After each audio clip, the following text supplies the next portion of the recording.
Hi, hello, good morning, good afternoon, good something. Thank you for tuning in to Conversations with Dr. Don. Again, because I presume you're a regular watcher, and if you're not a regular watcher, thanks anyhow for tuning in. If you're a first-time viewer, Conversations with Dr. Don is an ongoing series of one-hour standalone talk shows where I interview interesting guests, like most of you out there, about who they are as unique, one-of-a-kind individuals, and about whatever it is that they might want to talk about. My guest tonight, to my left, is John Francis. Thank you, John. Welcome for coming on the show. Thank you. Thank you. And to my right is Conchetta Cipoletti. Did I pronounce that properly? You did. Thank you for having me. Thank you for coming on the show. So, in just a few words, what's the main thing that you'd like to talk about? Just in a few words, and we'll get to what you're going to talk about later on. Well, Don, I spent 6 months in India recently teaching at a school in southern India, and I found India was quite a bit different from what I expected. I'd read a great deal about India, but India in the modern day and how we hear about it is two different things, I think. That's a good teaser. Let's go to Conchetta over here. What would you like to talk about tonight primarily? And we may not get to it, but I just want to know. I'd like to talk about community outreach, community involvement as a professionally and personally, what we can do. Community outreach, community involvement, yes. I think we need more of that as a society, as a culture, and so on and so forth. And what I'm thinking about it, Mayor Rob Drake, as you know, this show is being taped in Beaverton, Oregon, for you viewers in other parts of the country. And our mayor is up for re-election pretty quick here. And I just want to endorse him. I don't usually endorse candidates a lot, but there's something that happened a short time ago to do with funding.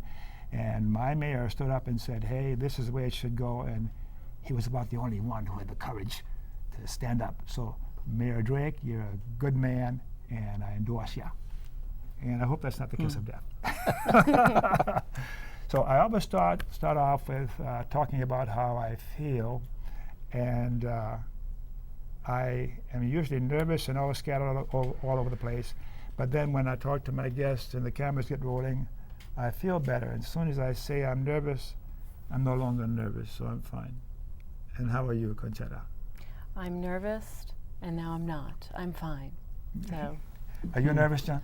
Oh, fairly not so now, thanks to you. Son, everybody's relaxed. And don't you start smarting off already, Rick, over there. That's my favorite cameraman over there, Rick. So, as you know, my shows go typically in about 3 major segments. The first segment is the brief intro that we just did, and the second segment is what I call the bio, like who are you segment. So we get an idea about who you are personally and where you came from and your interests. And then we have an idea how it is you have chosen the particular topic you're going to talk about. What is that makes you have this interest in India, for example, and what's going on there? And you'll be concerned about community outreach. So bear with me, and we'll go from there. Are you ready for me to grill you? I mean, to talk to you about who you are. I think so. All right. So when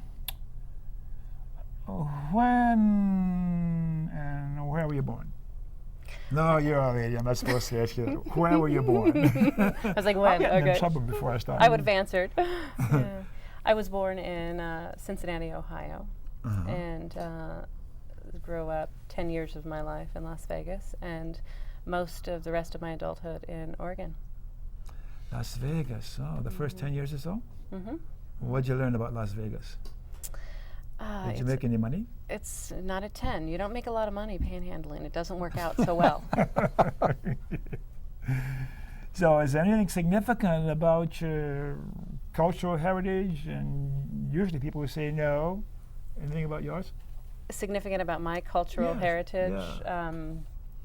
Well, it depends on what you want to talk about. My Could talk about your eyes. There's something about your eyes that's. it's the Italian heritage. It's an Italian thing. Is that okay? That's okay. That's okay.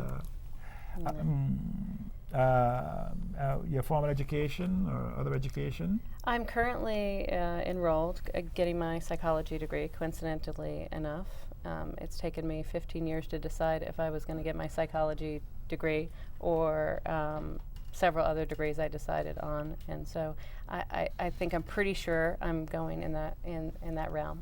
Yeah. And so I'm really interested in psychology and you know, Can- self-discovery and all of Yeah. that kind of stuff. Can you help me out? I need some analysis. You know, I was hoping you could help me out. So hey, that makes you feel good to know that you're studying that kind of thing, psychology, and what makes us tick and how we can be better. I'm a clinical psychologist, as you know, among other things. And you're working now, Yes, I am. and I'm going to talk about who you work for, but can you talk about what you do in your work? I am an employment specialist for a nonprofit here in Portland, and I'm very passionate about nonprofits just simply because they are usually people who work for nonprofits care about community. They care about, you know, they're not money driven usually. And I work in Clackamas County, and I work with a lot as an employment specialist. And so I help people find jobs who have barriers to employment. And coincidentally, I end up working with a lot of folks who just got out of the corrections facilities, and they're re-entering into our communities and that sort of thing. So Do you find it satisfying what you're doing? it's very satisfying and it's very frustrating. And the satisfying part is that there's a lot of psychology involved in helping people sort of refigure out who they are, or helping them help themselves figure that out. And so that part is very stimulating to me. However, the resources that are there, that, you know, things I can use professionally and things I cannot use professionally are somewhat conflicted. But I learned how to work around those things. Resources, is that a code name for money? You know, what I'm finding is that resources, yes, if there's not a grant, if there's not money for programs that help individuals, then resources, yes, resources equal money. So if there isn't the proper funding locally, then yeah, it really makes a huge difference on how they rehabilitate in our community. And it affects everybody as a whole. It's not just, you know, the individual, it's the community that these individuals live in. So these individuals, what class or group of individuals do you get most in your work? I think you mentioned that some people who are being rehabilitated, some people who are ex-felons. We get a lot of ex-felons. We help anybody with a barrier to employment. That could be advanced age. It could be a stay-at-home mom that hasn't been in the work field in 10, 15, 20 years.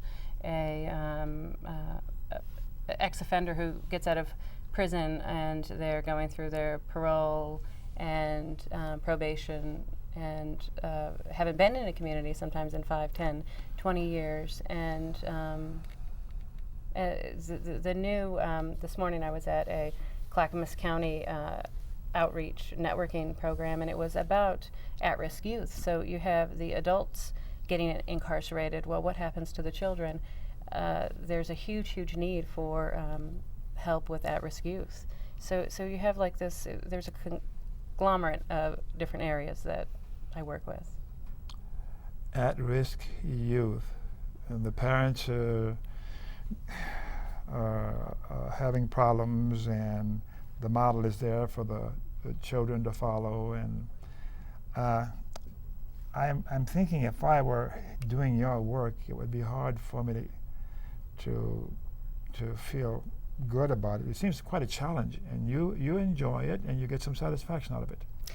What I enjoy, the root around what's going on is not enjoyable, and it's quite upsetting in certain stories. But the joy that I get out of my job is seeing the success stories and finding those resources for those at-risk youth, or those ex-offenders who are really trying to be in society in the right way. And so the joy for me is seeing the progression, because there is progression, and there's great stories, there are great success stories around that. And so that's what's in it for me, is to see somebody succeed, to see somebody realize their own strengths and their the things that they're capable of doing that they didn't know they were capable of doing. Do you work directly with people, or you have people working for you who work directly with people, or how does that work for you personally? You're managing I the system? I am part of an umbrella of a vocational rehab, and my office, I'm the only one in my office. And so people come to me, I do their intakes, I field the phone calls, I do community outreach. So I'm a one-man band, so to speak. And so I'm very hands-on with my clients. And how do you get referrals? How do you get clients? There are several ways to get clients. Networking in the community. People know you, they know what you do. You work with their clients, and sometimes, a lot of the time, I'm working with clients that are already in other programs that I've helped, and then they spread the word. Oh, this person helped me do this, and oh, you should go see Conchetta. She helped me with this. And so a lot of it's word of mouth, because number one, it's in Oregon City, where my office is, and so I touch a lot of people locally, and then they work and breathe and kind of eat all in the same area. So the community is quite small, although Clackamas County is very large. Oregon City itself is quite small, and so you just sort of get a reputation for doing good work. A reputation for doing good work. All right. How about how long have you been doing this? The good works, or the employment The specialist? The employment specialist. Smarty. I have actually only been in my field about 6 months. I guess you could call me a job developer, although I'm not. I'm not a developer. I assist, anyway. But for about 15 years, I've been a massage therapist and a consultant. And so with that, there were all of these transferable skills of helping people realize who they are and kind of fix things about themselves anyway. So 15 plus 6 months, 15 years and 6 months. Massage therapist to doing the work you're doing now. Yes. Somehow you're going to be involved in helping people on a very personal level. Before it was physical stuff, and I'm sure you were talking to them too. Absolutely. I love massage therapists. Yeah. And now you're talking to people about what's going on. Now, can you think of a particular person or case or situation that in this time that you've been doing it, where you've seen a success and you feel good about it? Absolutely. Lay one on me. Yes, and I've got permission to talk about this one. I had a gentleman come in who had been incarcerated for 20 years. 20 years? 20 years, and came into my office, and he was like the only way I could explain it, he was like a baby. Everything was new to him. He was incarcerated in the 70s, and so in the 70s, I would say 8-track, but it wasn't 8-track. It was like tapes, So we were tapes. I mean, things were completely different in society and how you operated and how things worked. And boy, when he came in, I was really concerned that was I the right person to help him, and what could I do to help him? Because he had so many different issues that he had to attack, and getting a job was just one of them. Getting a job was a fundamental step. But there were so many other things. There was therapy, reacclimating yourself to a community. He's from the East Coast, so he doesn't know Oregon. So the bus system, the practical, the everyday things, getting yourself to the store, shopping. He was, for 20 years, in a controlled environment where his meals came 3 times a day, and he got up at the same time because somebody else helped him do that. And so to come out into a community where you're having to get yourself up and you're having to find, there's more than just being incarcerated for 20 years. You're being reborn into a world that's so foreign. And so he ends up in my office, and the success for him for me, is to see him grow, to see him take the homework, so to speak. This is what you have to do.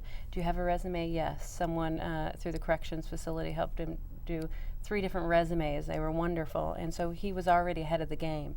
And just helping him implement little things like, you know, of course I'm going to go right to trying to figure out what his transferable skills were. What did he do before he was incarcerated? You know, what was his trade? And, you know, what did he do incarcerated that could transfer over that you could use, you know, in a modern day setting? And anyway, we worked a lot with that together. And I would give him leads, and he'd go out and he'd do exactly what I wanted him to do or what I asked him to do. And he was just really, really diligent in following the steps. And anyway, today he's had a job that he's had. It was his first job he ever had. He went and was very honest. He said, I need a chance. This is my story. Give me a chance. The establishment gave him a chance. He's got a car. He's got a bank account. He's got a debit card. He's really on the road to success. He's getting his life together. And he came into my office, and he, you know, of course he owes it to me, but he doesn't really owe it to me. He owes it to the resources that are available. And yes, I was a person in his life that helped him see the light or see his own light. And it's just an amazing thing. Amazing thing. Yeah. An amazing thing. And then there's the procedures and the stuff that you know you're supposed to talk to him about. But then there's something I think is more important than all this other stuff, and that's the personal connection. It's a personal and connection. The caring, and I can sense that you care about this person you're talking Absolutely. with. Yeah. Absolutely. And that's, you know, that's a great point, because I think, you know, what is my strongest suit? I've been in this position for 6 months, and although I don't have the experience in my position, I have experience connecting with people. Yeah. And I think that's with the community outreach. I mean, that's 95% of the works right there is connecting and having someone listen and follow, and that's what it's about, connection. Do you have any comment or question about what she's been saying, Consuela's been saying so far about what she's doing with her work? I'd say there's a need for a lot of that in society. You know, with the prison population, the way we have it in the United States today, we've kind of made it necessary for this kind of thing. I mean, you're well aware that there's more prisoners in the U.S. than anywhere else in the world by a long shot. And of course, all of them are going to be getting out, or virtually. And they're all going to need help. So, let's move along here. I want to ask you a few more questions. So, do you have a partner now in your life? I don't understand the question. Just kidding. That's a neutral question, you know. Yeah, and I know you have at least one child, one fella, a handsome fella out there who's crewing on the side and helping us out here. And thank you for coming with your mom. Yeah. And his name is Will? I will. Okay. Any other children? I have 3 boys. I have a 19-year-old who is going to OSU to become a civil engineer. Mm-hmm. And then I have a 2.5-year-old boy. They're spread pretty big. Yeah, they're pretty, yeah. I wanted to be a mother for most of my life, and so... it's working out that way. Yeah, huh? I only wanted to have one child, and so I was in denial each time. Anyway, that's the story I tell myself, so, yeah. Okay, any hobbies or fun? I'm working on that, too. I'm really working on that, too. I have a lot of hobbies. I love photography. I love rock climbing, kayaking. I'm going to ask you a few more questions that are kind of touchy here, and you can answer them yes or no. Your political persuasion, or your left, right, center, or your Bush supporter?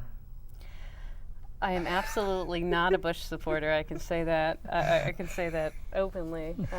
Rick Williams, my guy over there, he gets very upset when I talk about Bush because he's a Bush supporter. He's been supporting Bush since Ronald Reagan was born, I think. And I think that's okay. There's a place for everything. I just don't think it's now. And No. it's just. So, do you have any memberships in any political or social organizations, anything like that? I don't have any memberships. No, I have stayed arm's length politically, but I am very politically opinionated. If that means anything. But you can ask me more specific questions if you want. Okay. I veer a little bit left. Okay. If that helps you. Any persons from the past alive today who you admire or look up to? Anybody come to mind? My mother actually.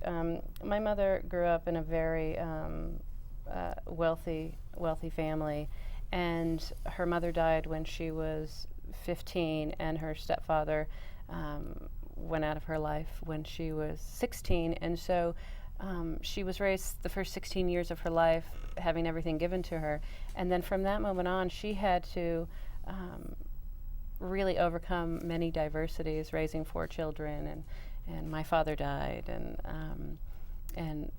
a few divorces, and living a really fast lifestyle. And she's been very successful in producing 4 children that are, in my opinion, amazing children from where they came from. We're all slow to become educated, but very much into community outreach and very compassionate kids. And I'm really proud of her for what she gave to us. The tools of the trade. So. Where is she now? She's in Boston. You gonna send her a copy of this show? I should probably send her a copy since I gave her a plug. Let's see. Yes. Look in camera 3 and tell her what you think of her. Mom, I love you. You're an amazing woman. And so is your daughter, Mom, I can tell.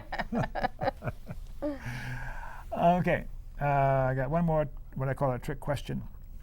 Are you your brother's or sister's keeper?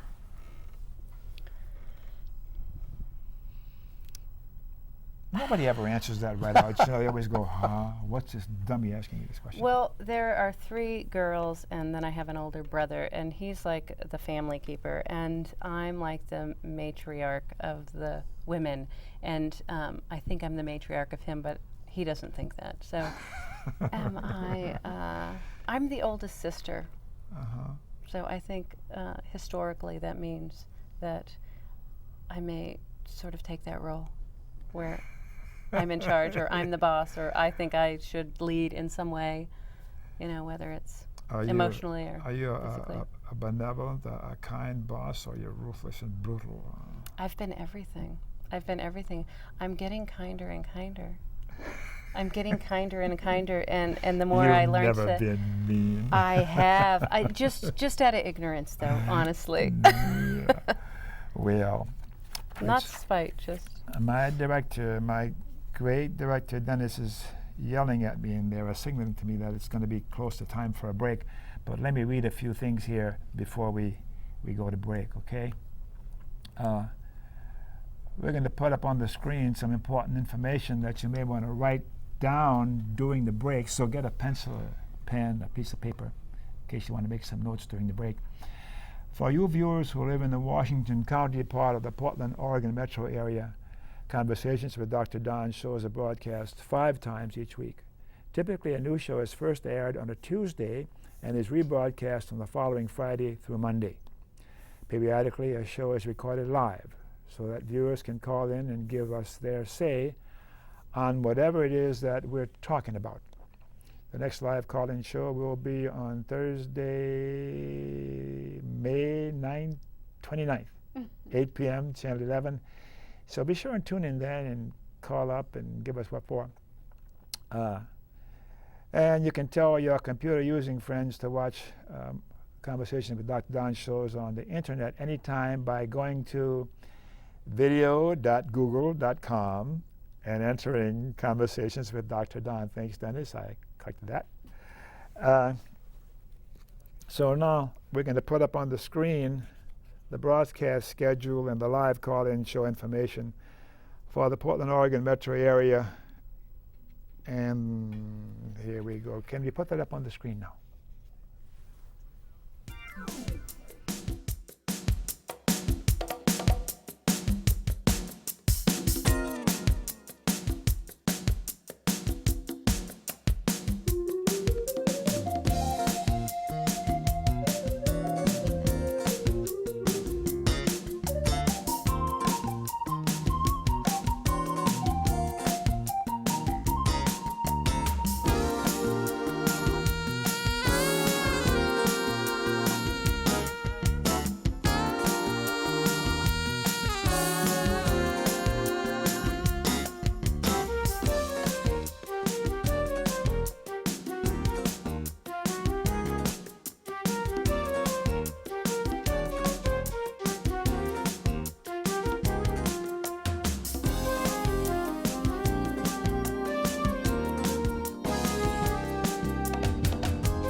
We're back. I hope you got your glass of water or whatever it was that you needed to do during the break. And when we opened the show, we had this up as an opening graphic. It's called Uncounted.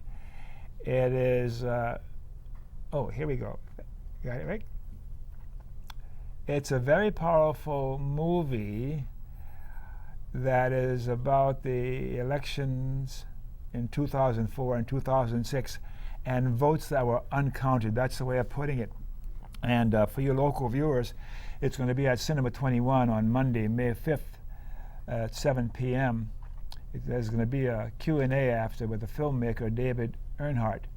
Uncounted is an explosive documentary that shows how the election fraud that changed the outcome of the 2004 election led to even greater fraud in 2006 and now looms as an unbridled threat to the outcome of the 2008 election.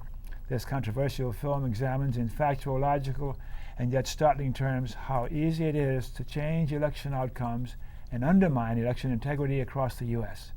Noted computer programmers, statisticians, journalists, and experienced election officials provide the irrefutable proof. Irrefutable? Yeah. As we approach the decisive election of 2008, Uncounted will change how you feel about the way votes are counted in America. And you folks in other parts of the country who are watching this, you should have a Cinema 21 there, and hopefully they'll be showing Uncounted, a very powerful film. And this is betraying my progressive, populist, leftist leanings, having this kind of an announcement. But so what? Carry on. So let's switch over here to John Francis and see if he can do as well as Conchetta did in talking about who you are. If I would ask your best friend, John, I'd say, who is John? Who is he? How would you describe him? I don't know. I would say that I'm a person who's really interested in the larger political questions that are facing us right now, particularly the problems that are globalization and deterioration of the environment. And I see that those problems are manifesting themselves first in the third world. There's a lot of tragedy that's taken place in the third world right now, and to a certain extent we're isolated from it here. And the fact that people tend to ignore it is a little bit like people saying, ha ha, your end of the boat is sinking, you know. So what would your best friend say? I'd say, who's John? What would they say? They say, John is what?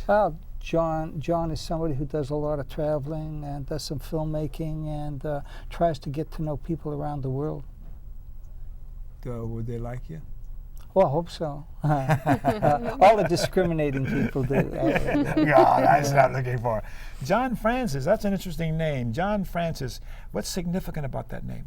I don't think there's anything significant. It's just a straight old Anglo-Saxon waspish name. Doesn't have any personality, I don't think. But I get by on it fine, you know. Okay. Probably for me, Francis, and I'm a recovering Catholic, and that's a saint named Francis, I think. Yeah, we got lots of saints and we got lots of cities and famous kings, etc. Yeah, right. But I can't claim any credit for it. But take it anyhow. What the heck?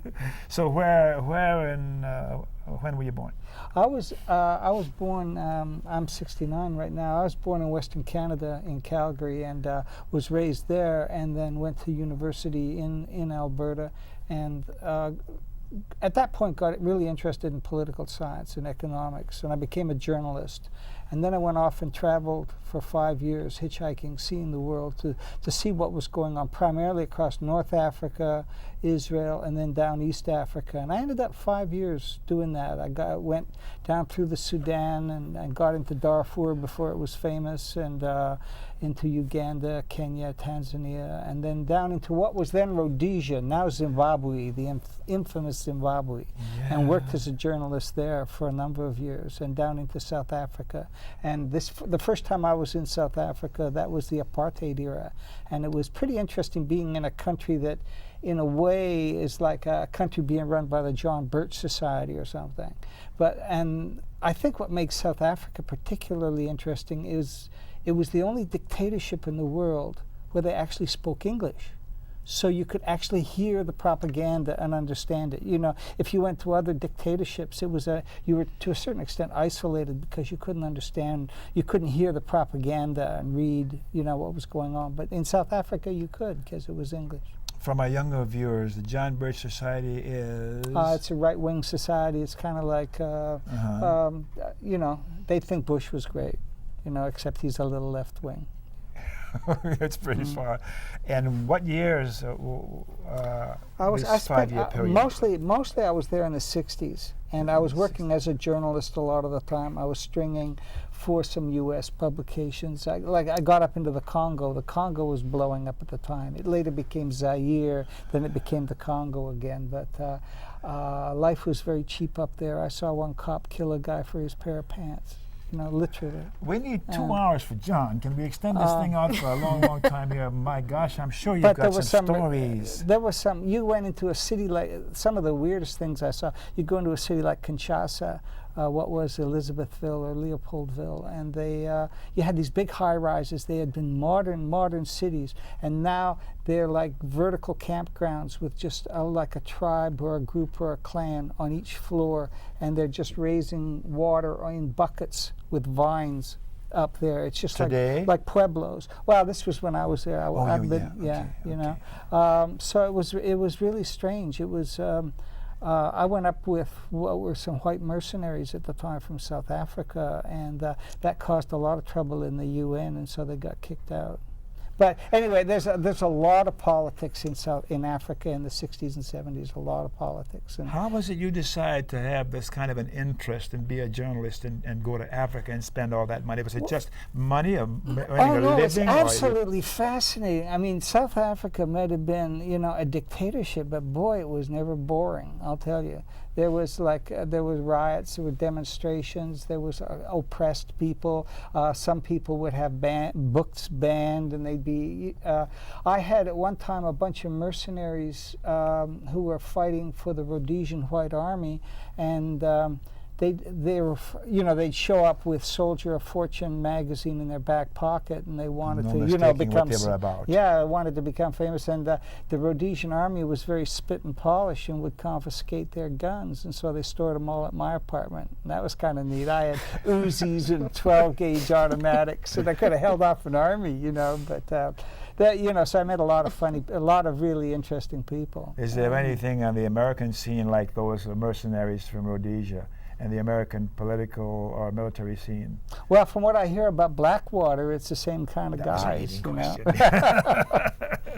Let's go with some more personal stuff before we get some more into your Africa adventures. I was over in Africa and I read Marshall McLuhan, and for people who don't know him, he's the fellow who talked about media, hot and cold media, television, film, etc. And I got really interested in film at that time, and I'd been over in Africa for about 5 years. I decided to come back to the States and study film. I wanted to do that. So I came back and studied film in the U.S., and I've been here ever since. I mean, I've been back to Africa, but I've lived in the U.S. since that time. And I'm an American citizen. Yeah. You have dual citizenship? Yeah. That's so that if I really get sick, I can go up to Canada and enjoy the health care. Yeah. Well, what's wrong with American health care? Oh, nothing if you get money, yeah. You're going to stop being provocative here. Do you have a religious preference? Is that a fair question? No, I don't have a religious preference. Okay.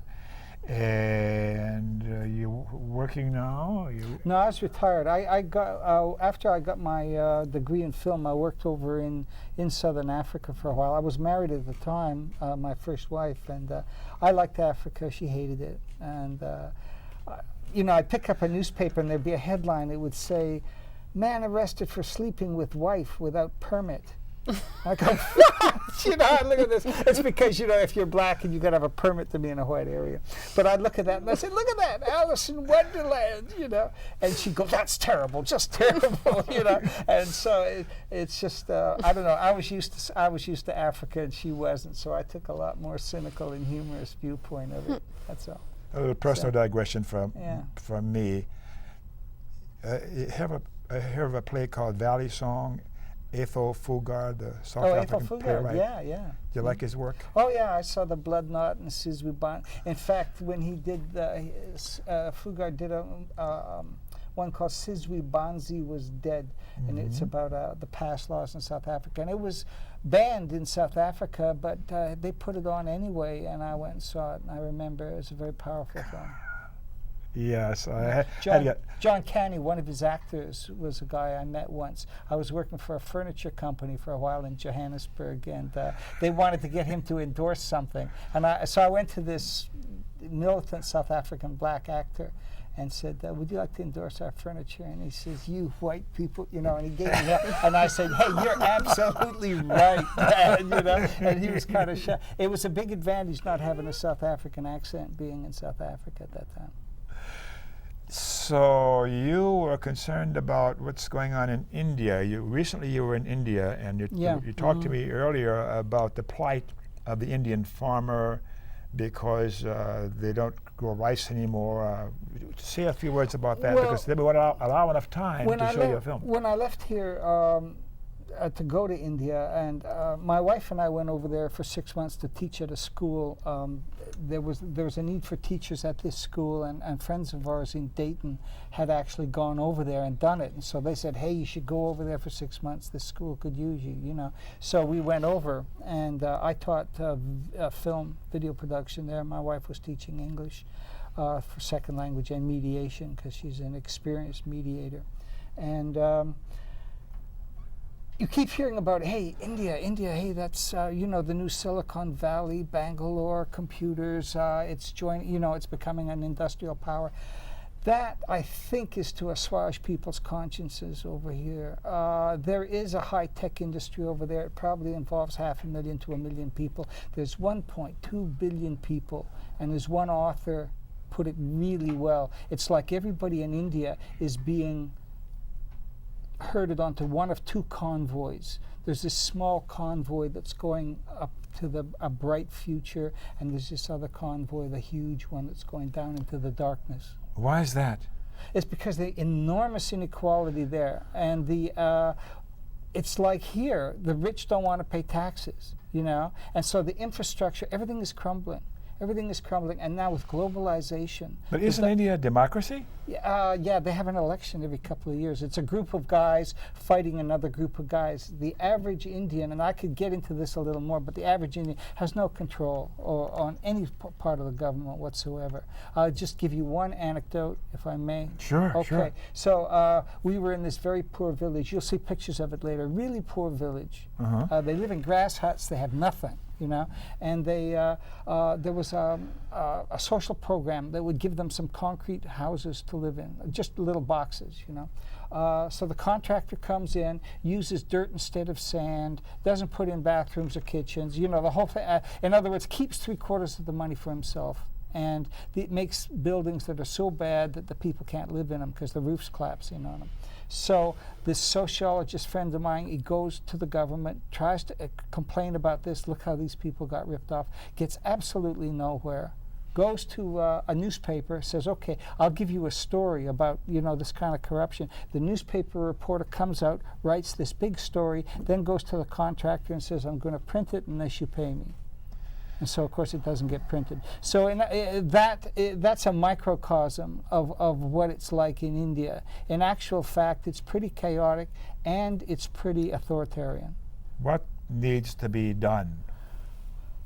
Well, give me an hour, you know. It's like saying what should be done in the United States, you know. I mean, sure, that we should have health care, we should do this and that. It's really, it's groups of people fighting for power. The only thing that could really be done is if you didn't have the World Trade Organization, you know, if that was repealed, and India could grow its own food again. At the moment, because of the WTO, U.S. food comes in there and is destroying the agriculture.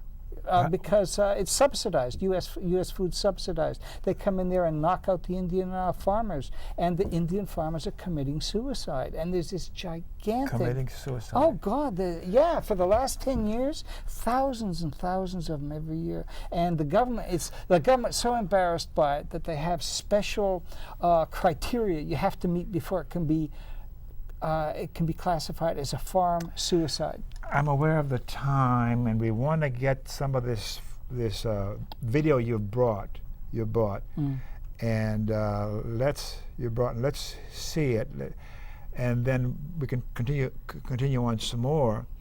But I'm not sure if we're going to get to consider anymore with what you're talking about. We wrote. So what is it now you bought for us to see? Well, my wife and I just made a quick little film just to show some of our friends, just give you an idea. And your wife's here with you now? Yeah, and she's just watching, this is not my wife I went to Africa with some years ago. This is a good Oregon lady. But I think it's self-explanatory, and then we can get into the businesses a little bit as well, economics, you know. So shall we start rolling it now? Sure. That'd be great. Okay. In south-central India, it's the dot just below the K. We arrived initially at Chennai, 300 miles to the northeast. This is our first morning in India. We're in Chennai, and this is the traffic that you see, and something that's very typical of India, very dense traffic. We got into one of these little yellow motorized rickshaws to ride around, and we started to get used to the crowds that you see everywhere in India. Almost everywhere you go, you see motorcycles. That's their primary mode of transportation. You'll see 3 and 4 people and children on one motorcycle.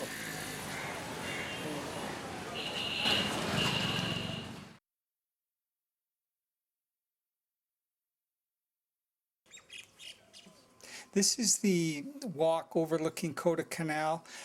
Kota Canal is on the western Ghats, the mountains, and we're at 7,100 feet here, which gave it quite a nice, cool climate.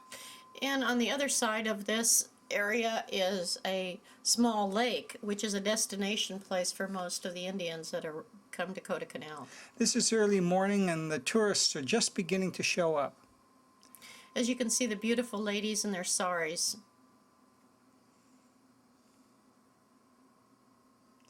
And here's one of the problems of India. garbage. This is garbage lying on the streets of Kodaikanal. This garbage will be burnt right where you look at it. They just make little piles and burn it, and it goes into atmosphere. These are typical city street scenes, same as you'll see almost everywhere in India. Kodaikanal is a small city by Indian standards of about 100,000. And here you see the motorcycles again. And here's a typical scene, a cow walking down the middle of the street, just being ignored by the traffic and ignoring everything in turn. This is a road crew, and what you're looking at there is hot asphalt. And you can see they certainly have approved footwear on. Hindu religious processions like this are becoming more common in Kodi than they used to be. This was once primarily a Christian community, but the Hindu influence is growing.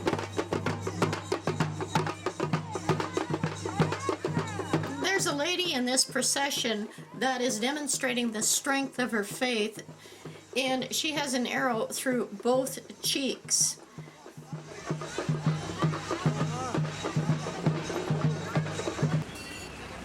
The center of Kodaikanal, and behind these walls is Kodaikanal International School, where we taught for 6 months. Most of the students here are high school, although there are some junior high and elementary kids. About 50% I'd say are from India. There's a large contingent from South Korea and Bhutan, and a scattering of other students from around the world. They're very bright kids in general, and 100% of them go to college. A bit of tourism photography now. The Chinese developed this giant structure several hundred years ago on the coast of Kerala in India. It's counterweighted with stones, rises up slowly, and when brought back down, brings up a load of fish. And what would India be without the stereotype of the snake charmer? And here's a genuine one. Whoops, watch out.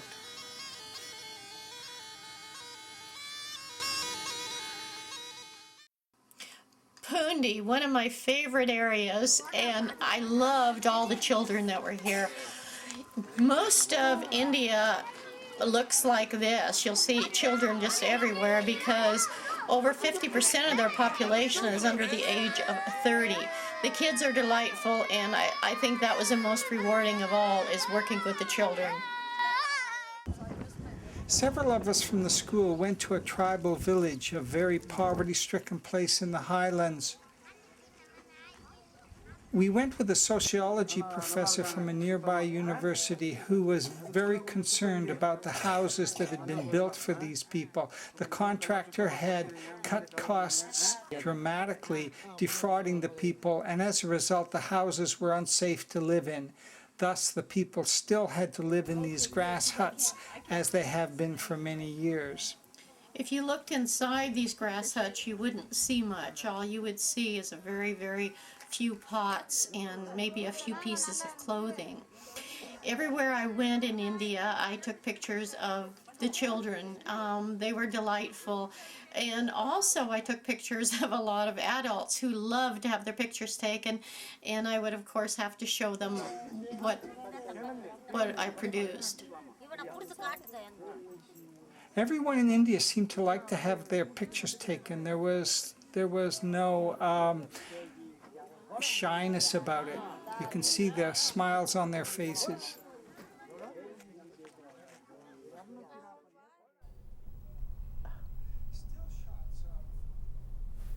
Wow, that was beautiful and interesting as can be. What do you think? That was wonderful. It's Yeah. amazing. Yeah. Great footage. That was actually, yeah, it took a lot more than that. But one of the funny things is I was teaching the kids video production. Mm-hmm. And I thought, the nice little Indian kids, and I said, come on, do a documentary, maybe, interview the soccer coach or whatever. They said, no, we're going to do The Matrix, And of course, and it was all judo and jumping off walls and chasing each other around and all of that. They all love the American action shows. So you enjoyed that trip? Oh, very much so. But as I say, one of the things, the real eye opener for me was the fact that, despite all this talk about the high tech in India, it's such a minute part of what's going on in India, really, and things are actually deteriorating pretty badly. The way that things are deteriorating in the United States, you know, rich people don't want to pay, poor people can't pay, and so you start getting school systems going downhill, highways going downhill. There's the highway systems in India are amazingly crowded right now and in bad shape, and they've just announced a big car company there has got a goal of doubling the cars in India in the next couple of years. Where they're going to put them, I have no idea. This gross inequality from those who have and those who don't have in India, in Latin America, and it's happening more and more in our country now. Oh, yeah. The middle class is disappearing. So then what can you and I do to change things and have things stop going in the direction they're going? I don't know. It's a little hard to be optimistic because the ways you could do it in the past were to vote, right? And you've seen that how do you vote when you don't really have control over who your candidates are going to be, or are they going to get on the media? Are they going to get on television? And so if you can't control a vote, are you going to demonstrate on the streets? Well, we've got all kinds of nice new laws now to keep you from doing that. As long as there's 10 or 20% of you, it doesn't make any difference. But if it starts getting dangerous, things are going to be clamped down on. I heard somebody say the other day that we're about 2 terrorist episodes away from a full-blown police state. Martial law. Yeah. What can we do to do something about this class difference that's getting worse and worse? And just in a minute or so, because we're running out of time. We need to bridge the gap. Community outreach, helping each other, sustainability locally. You know, a lot of the church organizations are really working to help people, and people, you know, traveling medical teams going to inner city schools to provide medical services. So we just need to bridge the gap, those who have and those who don't. I think, again, you know me out there, what's gonna have to happen is we're gonna take to the streets and shut down the existing system in this country. And I don't know about the rest of the world, but I'd like to be able to have some solution to say how to make things different in India and Latin America. We have a social revolution going on now in Latin American countries, and I'm wondering how the CIA and the government is planning to take out Hugo Chavez and Evo Morales and those kinds of good socialist leftists anyhow. But anyhow, that's my last word, so let's see if we can start shutting down here. I've been notified that my time is running out. Keep your pens and pencils handy. There may be something else you want to jot down in the closing credits again. And I invite you to give us feedback, both positive and negative, about any aspect of the show. I mean it. It helps us to give you a better show if we know what you think about what's going on. And my email address is friendlydon@aol.com. My guest email addresses were up on the phone, up on the screen rather. And public service announcements, I guess I can tell you a few of those. My director says I got a few minutes left. I'm going to tell you about the Alliance for Democracy. It's an organization. That's a national organization that I belong to, and it really works at addressing social issues and political issues that affect human beings. There are local chapters around the country, and the local chapter here in Portland, the Portland metro area, there's a website and the phone number, and we meet twice a month, and David Delk is our co-chair of the local chapter, and we get going pretty good and go to Salem, the capital, and do all sorts of things. Vote on elections we're interested in right now. But let's move on to our next public service announcement. The ACLU, got to get the ACLU in. I've been an ACLU member for years and years and years. The American Civil Liberties Union, it's the #1 organization that's protecting our civil liberties. And if you or someone you know has been stopped by overeager law enforcement because they think you may be a terrorist or something, why? The ACLU wants to know about it. There's a phone number to call so that we can take care of that. Before we say goodnight, I want to say a big thank you to my wonderful crew again, and those especially who stepped in at the last minute. And to the managers and teachers at the Tuolumne Valley Community Television Studios in Beaverton, Oregon, where I produce and host the Conversations with Dr. Don shows. I want to thank you viewers in other parts of the country, particularly in Seattle and Salem and New Hampshire, where these shows are broadcast, and those who catch it on the web. So thanks again for coming on the show. I enjoyed it. Thank you. Enjoyed you. And we're going to have you back on again, all right? My pleasure. So, well, I want to tell you about KFC. We've got a whole minute here, and I haven't told you what KFC means.